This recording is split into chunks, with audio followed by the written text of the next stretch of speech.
Good morning po sa inyong lahat. Ngayon, ipakita ko po sa inyo kung paano ako maghiwa ng patatas. Sana okay. Maghiwa lang ng patatas, ipakita pa.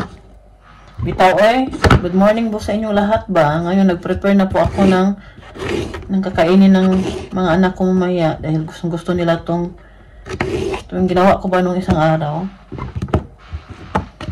Pinakita ko po sa inyo. Gusto yun ni Fiona. Kumakain na yan sila sa school nila, no? Si Philip at si Fiona, doon na yan sila nagla-lunch. Nagbabayad kami. Kaya lang, pag uwi niyan, mga gutom, dahil alam na, minsan hindi nila gusto yung pagkain doon. Yung mga anak ko mapili ito sa pagkain, lalo na to si Fiona. Kaya, pag uwi niyan, galing sa school nila, gutom talaga yan siya. Kailangan may prepare talaga kaming pagkain. Si Philip pala, sinamahan ni Martin doon sa company nila dahil si Philip po ay ano na siya, mag-practicum na siya ngayong year na to. Ginawa ko, ang bilis ng panahon, yung anak ko mag-practicum na. Mag-practicum na siya, tas doon niya gusto sa company kung saan nag-work yung papa niya. Kaya doon nagpa-register na siya. Yan na yung mukha ko, ha. Nangalagpot naman yung patatas. Diyan ko lang nilagay yung cellphone kasi wala kasi akong lagayan niya na para ma-display ko siya ng maayos ba. Balik tayo kay Philip. Yun nga, mag-practicum na si Philip ngayong year na to. Next year din. Bali 3 beses ata yan sila mag-practicum. Yan po mga bata dito, pinapatry po sila ng yung mga makuha nila ng idea kung ano yung kukunin nila pagkatapos nila mag-aaral, pagka-graduate nila, ano yung kukunin nila. Yan yung mga ano ba. Gusto ko yan dito ba. Si Michelle, nag-practicum din po yan sa company nila Martin. Ngayon, si Philip na naman. Mga binata at dalagan talaga yung mga anak ko. Si Fiona din, ganun din. Dalaga na, malapit na magdalaga. Ano na lang, tawag niyan. Hindi pa tatong sa dyan, mukha ko. Masyadong maliwanag nung off natin itong ilaw. O yan, ganyan na lang siguro. Tama na yan. Yan. Si Fiona din, no? Dalaga na, malapit na magdalaga. Bilis ng panahon ba? Parang ano lang, parang kailan lang. Parang sobra man to sa 1 kilo itong patatas na ginawa ko kasi dapat 1 kilo lang. O, tama na ba to siya? O, ganyan lang yung pagkahiwa. O, ano siya, ganyan lang. Dami kasi namin patatas ba? Yung patatas dali yung masira eh. Nilagay ko doon sa garaya namin. Yan siya. Tapos i-marinate ko siya ngayon. Tapos mamaya ilagay ko siya dito sa ating ano. I-marinate ko muna siya kasi hindi ko pa naman siya lalagay dito sa back open. Dito sa microwave dahil si Fiona hindi pa tapos. Mamaya pa yun, alas 4. Mas maganda siguro yung marinate muna para mas masarap pa talaga siya. Kaya yun ang gagawin ko ngayon. I-marinate ko muna siya. Tapos mamaya lagay ko siya dyan. Dahil bababa muna ako. Titingnan ko kung si umatapos na. Para, kasi gusto kong lumabas ngayon. Gusto kong maglakad-lakad ba, mag-exercise. Alam po ba ninyo, no? Sa ilang pangalawang week na to, 3 weeks, nabas-bawasan na din yung kilo ko kasi kunti lang yung kinakain ko. Nag-diet talaga ako to dahil talaga to sa kape. Kung nakita mo na yung Malabi Oliver doon, na-explain ko po doon kasi nga po, no, isang gabi ba, isang night shift noon si Martin, nakaupo ko dito sa kusina namin, bigla na lang ako ni-nervous, parang hindi ko alam, hindi naman, wala naman masakit sa akin, parang, yung dito ko ba, yung parang, dito ba sa taas natin, tiyan natin, parang iba yung pakiramdam ko, para siyang, parang hindi naman siya masakit, parang nanginit, basta hindi ko maano eh, parang nagtas, nervous din ako kasi nga, inom ako ng kopi ko na kape, no, ang tapang ba yan? First time ko ba mag-inom noon, yung ininom ko na kape dito sa German, hindi ba yun masyado matapag kumpara nung kopi ko na inom ko. Diba, bumili ako doon sa Filipino store sa Sigin, no? Tapos araw-araw ko talaga ininom, tapos minsan 2 baso pala. Nasobra na sa kape. Kaya, no, simula nung stop ko agad. Yun nga no, yung dahil sa kape, nervous ako. Kaya ni-stop ko siya agad at hindi mo na ako iminom ng kopi ko na kape, no? Yung kulay black at saka yung kulay brown ba yung ininom ko. Dalawang klase yung kape. Simula no, nervous pa more na sobraan na sa kape kaya hindi mo na ako uminom ng kape na yun. Bumalik ako sa kape na iniinom ko palagi kasi sa tagal ko uminom ng kape, no? Hindi ako nagkaka-nervous nung kape na iniinom ko yung binbili ko lang dito sa Germany ba. Ang may tinda dito ba? Titingnan natin anong tinda nila.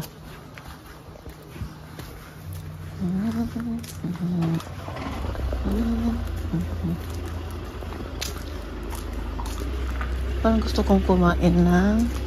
Nandito kami ni Martin ngayon sa... naglakad-lakad kami. Dahil ang ganda ng araw ngayon. Hindi umulan. Kahapon hapon talagang umulan. Kaya lumabas kami. Sabi ko kay Martin, suotin ko tong dress ulit dahil isang beses ko palang ito na isuot para malabhan na siya, no? At itago na natin sa ating cabinet dahil nga ating lamig na. Pero nag-dress pa rin ako. Nagsinelas nga ako ngayon. Nagsinelas lang tayo. Dahil hindi naman kasi malamig talaga. Ano ngayon? Belgrad heute han? Siguro 20 degrees ngayon. Simula kanina umaga, maganda talaga ang weather. Meron maglakad-lakad dito magdala ng aso, no? Tumatay yung aso nila. Lalo na pag wala nakakita, inaiwan lang nila yung dumi dyan. Bawal biyahan. Kailangan bang bayang alisin yung dumi ng aso mo. Martin. Mga anak namin ayaw sumama. Si Philip nandoon sa bahay, si Michelle, si Fiona. Nandito lang tumalapit sa amin. 10 minutes lang out to.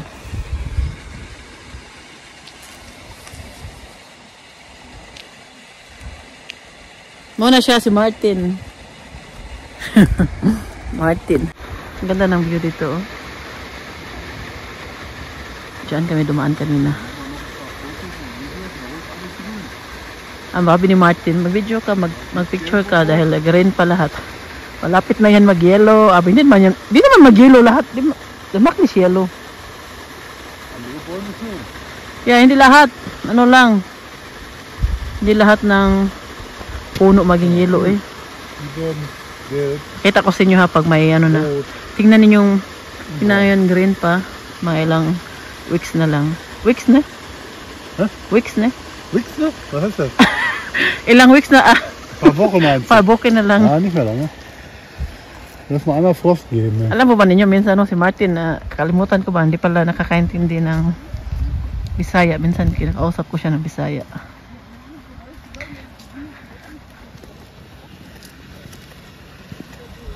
Wala sa punta dito. Kasi maraming tubig ngayon, medyo dadagdagan siya.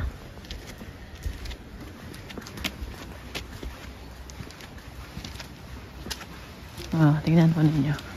Meron din akong vlog dito na naglakad-lakad kami dito, maraming snow. Sa mga active na nanonood kay Mameros dyan. Comment naman kayo. Ngayon, ilang weeks na lang, mag-yellow na naman. Andyan si Martin, ang layo ni Martin. So, hindi ako makapaniwala ba na sa daming tubig na nawala. Hanggang dito ba yan tubig? Diba last time? Pinakita ko po sa inyo. Nandito kami. Ang lalim pala ng ito. Kasi hindi siya flat, no? Pababa doon. Ang lalim pala pag doon. Si Martin palagi nagsiswimming dito noon eh. Ang kabataan niya. Si Martin ba, ang ubo niya. Ilang weeks, feel bukay na siya den hostenan? 4, 5. Tagal na wala yung ubo niya. Tsaka talaga. Grabe, ang ubo niya. May plima. Aber jetzt ist ein bisschen besser geworden. Weil letzte Woche, das war die Woche war schlimmer. Ano siya? Diba, inuubo kami lahat sa amin, no? Ako, dagal din nawala yung ubo ko. Pero ngayon, hindi na ako inuubo. May na-hostin ni Schönbeck. Panodo.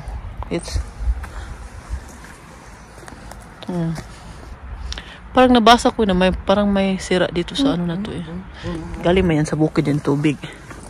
Tuwan ko lang kung totoo ba talaga itong ulahan. Hala. Chinilas pa mo, Rabi Martin. Chinilas pa mo. Lagi tayo pagalitan ni Martin. Ay, mag-chinilas mo. Kung chinilas na init pa man.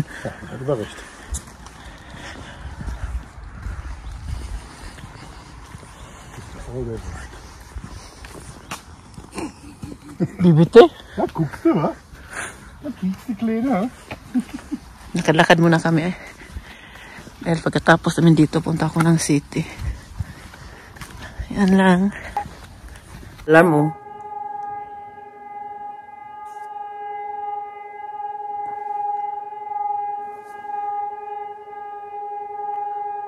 May alarm sa Germany ngayon.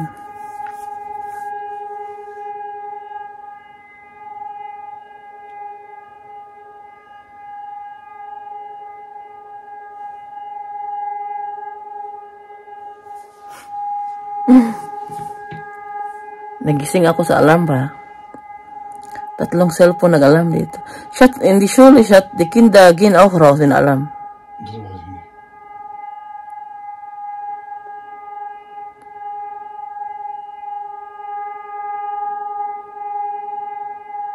Yan, may alarm ngayon.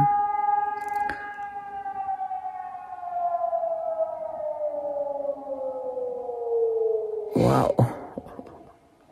Ayan ang weather namin dito ngayon. Umaraw na siya kanina makulimlim. At, tawag niyan, kailangan ko nang maglinis na naman sa bintana. Ano naman siya, madumi na naman sa labas, alikabok pa. Kanina sobrang makulimlim at malamig. Ngayon umaraw na. Pero mahangin. Malamig ang hangin. Autumn na talaga dito. Nag-start na talaga ang autumn. Ayan. Tahimik. Huwebes ngayon dito sa Germany. Kaya ganyan lang talaga. Oh. Marinig ko ba ninyo maingay sa labas, mahangin. Sobrang hangin. Oh, ayan. Kita naman ninyo sa Nagluto tayo na ngayon ng Korean barbecue sauce. Ha? Basta Korean barbecue sauce siya. Lagyan ko ng manok at paprika. Try natin.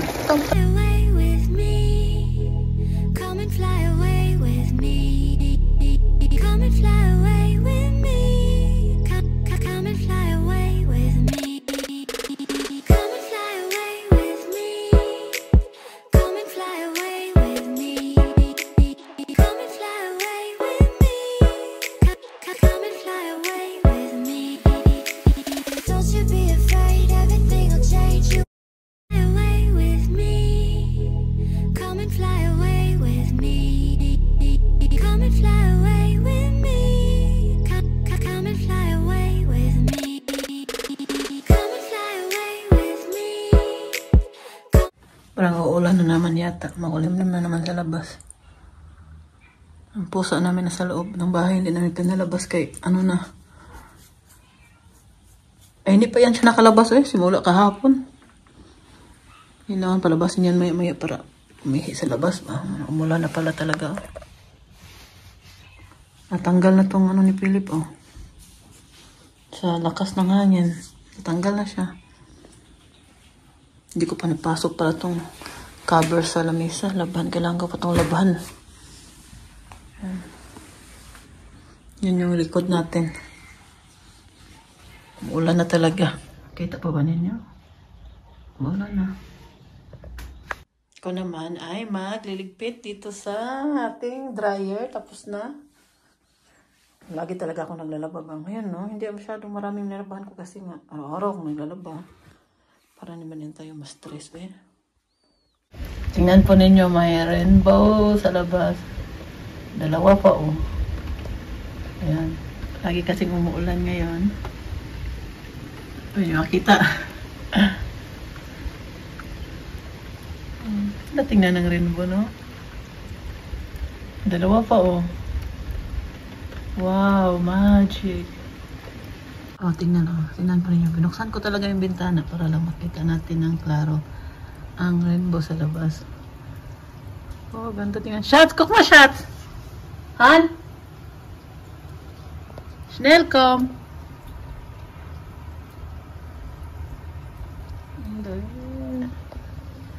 Umulan kasi ba? Tapos umaraw.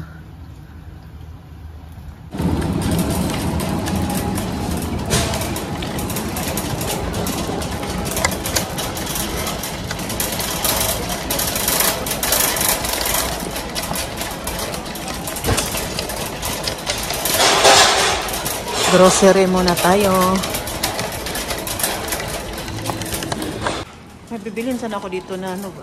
Yung pang laba powder. Kaya lang, ano na pala? Ubos na.